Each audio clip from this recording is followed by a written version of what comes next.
Fala pessoal, salve torcedor tricolor, final de semana chegando e eu também estou chegando aqui com um vídeo recheado de informações para vocês, como sempre aqui no canal do Lessa, sua principal fonte de notícias, tudo sobre o dia a dia do tricolor você encontra aqui.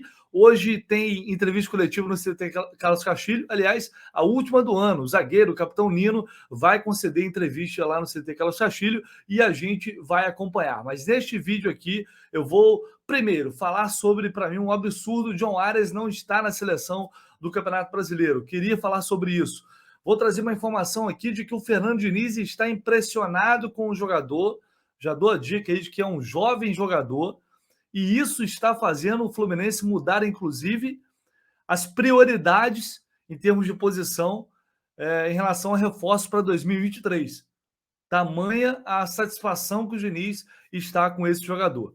E também um papo rápido aqui para a gente falar sobre mudanças nas categorias de base, mudanças em Xerém. Eu trouxe essa informação exclusiva aqui para vocês há alguns dias e essas mudanças já começaram a acontecer na prática. Eu vou trazer detalhes aqui para vocês neste vídeo. Já chega deixando o like aí, por favor, não se esqueça. Se inscreva aqui no canal do Lessa. Se você não está inscrito, se inscreva aí, porque semana que vem eu vou sortear uma camisa oficial do Flu, aquela camisa Grenal, terceiro do uniforme, coisa linda. Eu vou sortear aqui para vocês, mas tem que estar inscrito aqui no canal. E indique aí para os amigos, para os seus familiares, para quem você puder e quiser, joga nos grupos de WhatsApp. Quanto mais gente aqui no canal do Lessa, mais conteúdo eu vou conseguir trazer para vocês, como esses daqui agora. Eu vou começar esse vídeo já falando sobre essa seleção do Campeonato Brasileiro que foi divulgada ontem, a seleção oficial, que tem jogadores do Fluminense, mas para mim tem uma ausência que,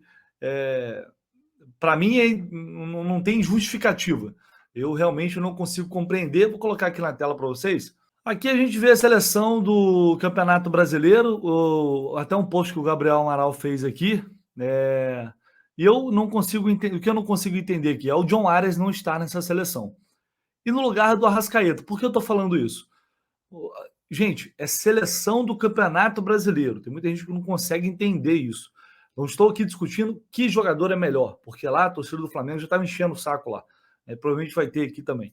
Não estou discutindo que jogador é melhor. Eu estou discutindo quem foi melhor no Campeonato Brasileiro. E para escalar o Arrascaeta no Campeonato Brasileiro no lugar do Arias é coisa de quem não assistiu o Campeonato Brasileiro. Assistiu só a Copa do Brasil, Libertadores. Aí beleza, seria justo colocar o Arrascaeta, que é um craque. Tem números impressionantes. Ele tem 24 jogos no Campeonato Brasileiro. Nesses 24 jogos, ele conseguiu 10 ou 11 assistências, se eu não me engano. É um número muito alto. Mas é claro, ele é um grande jogador.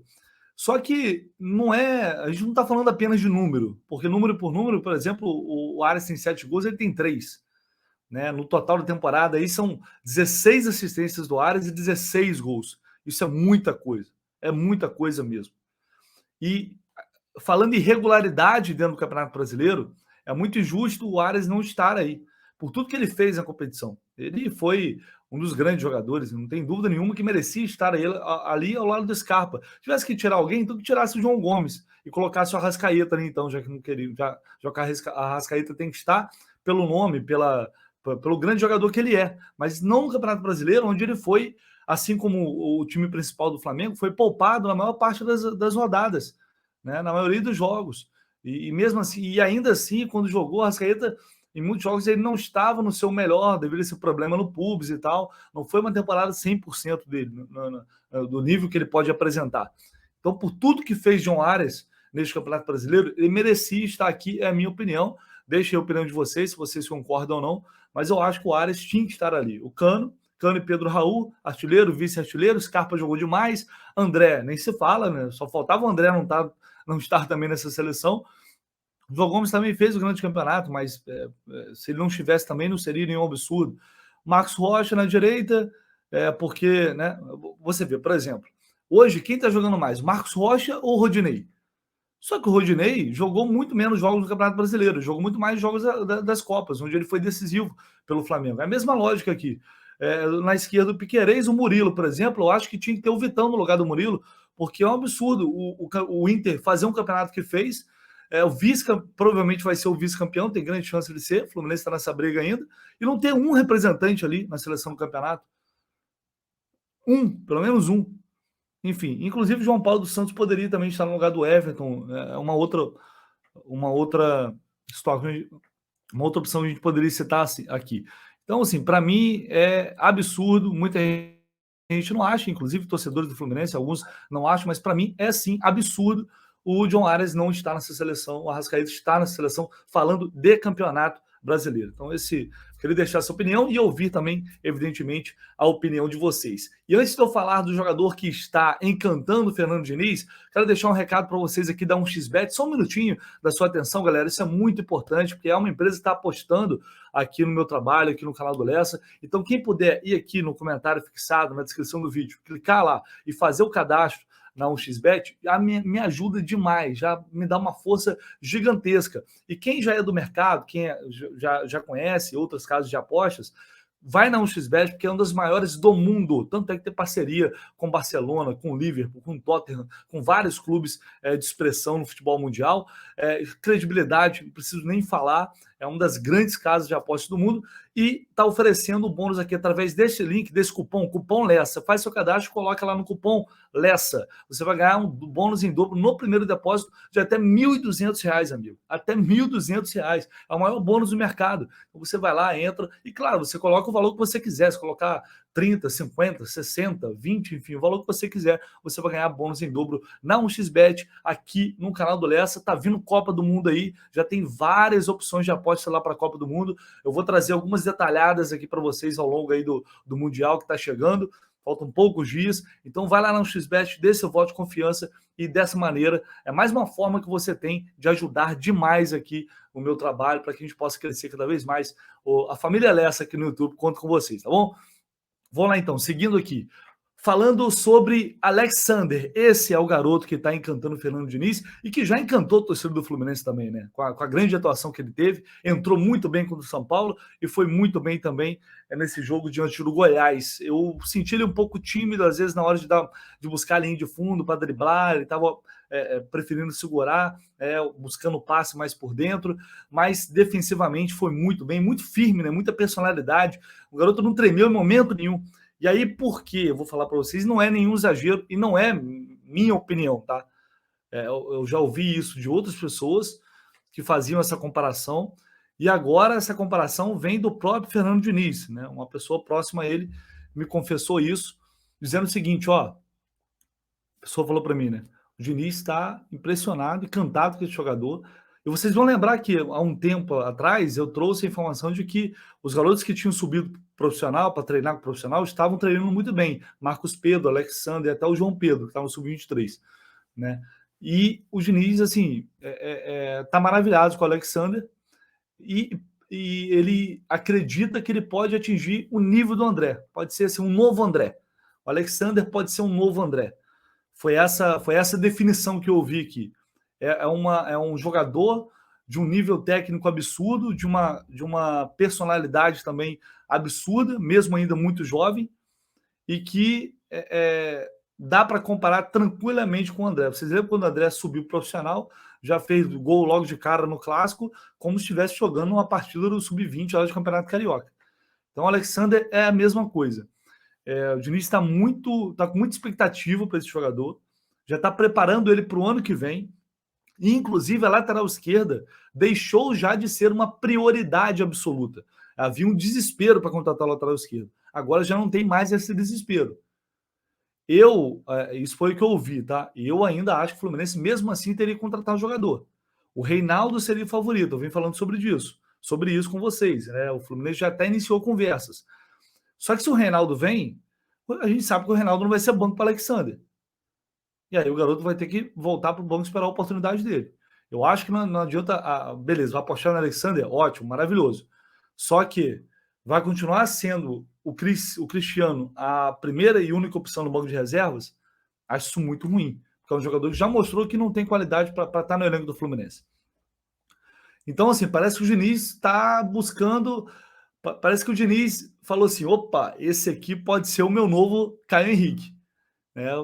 Pelo que os relatos que eu vi, é isso. Ele está muito impactado, muito satisfeito e está numa expectativa de que o Alexander possa ser aí o novo Caio Henrique, o novo André. É claro que, gente, meio chato às vezes fazer essas comparações porque senão daqui a pouco todo mundo esquece que é um garoto ainda, que provavelmente vai oscilar, que vai amadurecer, né, que vai precisar de uma sequência, mas é impossível não destacar a personalidade desse moleque e enfim, a forma como a comissão técnica está enxergando o Alexander, já pensando em 2023, inclusive fazendo com que a lateral não seja uma prioridade absoluta como vinha sendo, né? Foi isso que eu ouvi.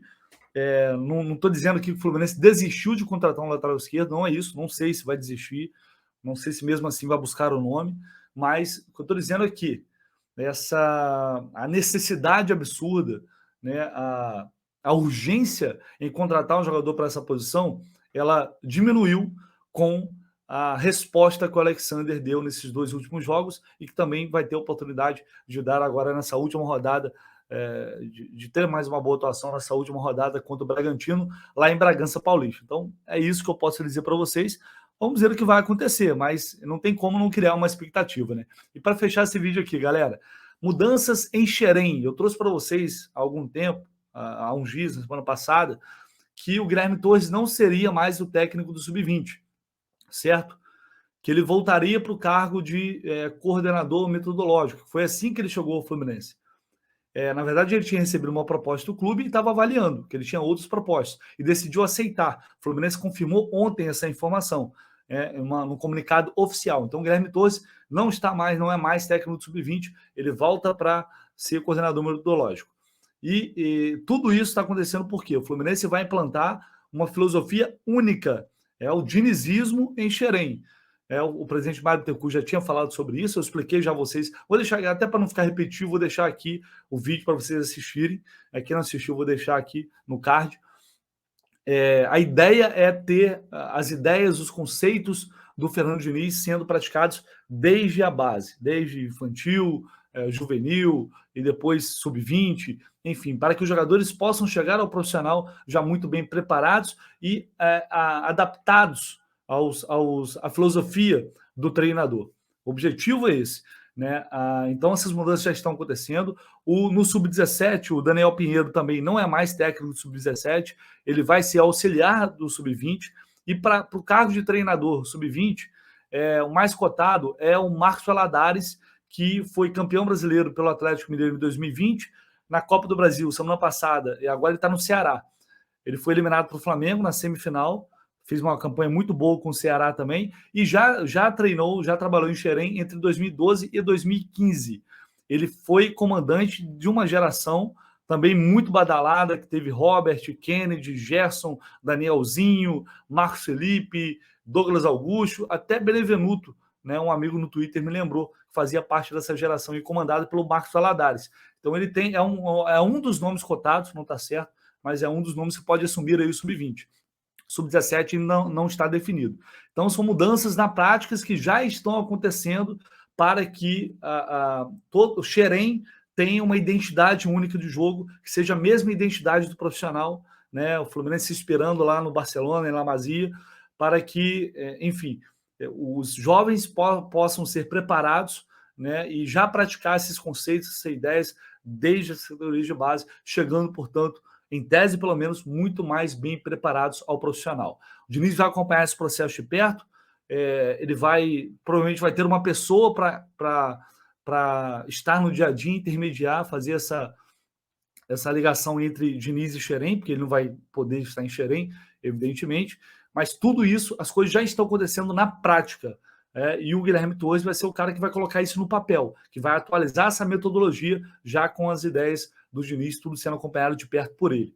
Muita gente falando, então tá certo a inovação do Diniz. Já falei aqui, gente, está muito bem encaminhada, detalhes apenas estão sendo discutidos, né, por um contrato aí de mais de 2 anos, só que a assinatura só deve acontecer após a eleição, até por tudo que o Diniz vem falando, né, que a eleição para ele vai ser importante, a continuidade do Mário Bittencourt, então é bem possível que ele espere a eleição para assinar, mas está tudo muito bem encaminhado, né, restam detalhes entre ele, já um acordo verbal entre ele e o presidente, enfim, é só esperar esse momento passar para que ele possa assinar o contrato, se nada de absurdo acontecer, é assim que vai ser, tá bom? Então deixa aí, quero ler os comentários de vocês, trocar essa ideia sobre categorias de base, sobre também essa opção aí do Alexandre como lateral esquerdo. Comenta aí e o like no vídeo. Não se esqueça, se inscreva no canal e vai lá no XBet, hein? Esquece não. Se inscreva lá, faz seu cadastro e me dá essa força aqui. Tamo junto. Um abraço, galera.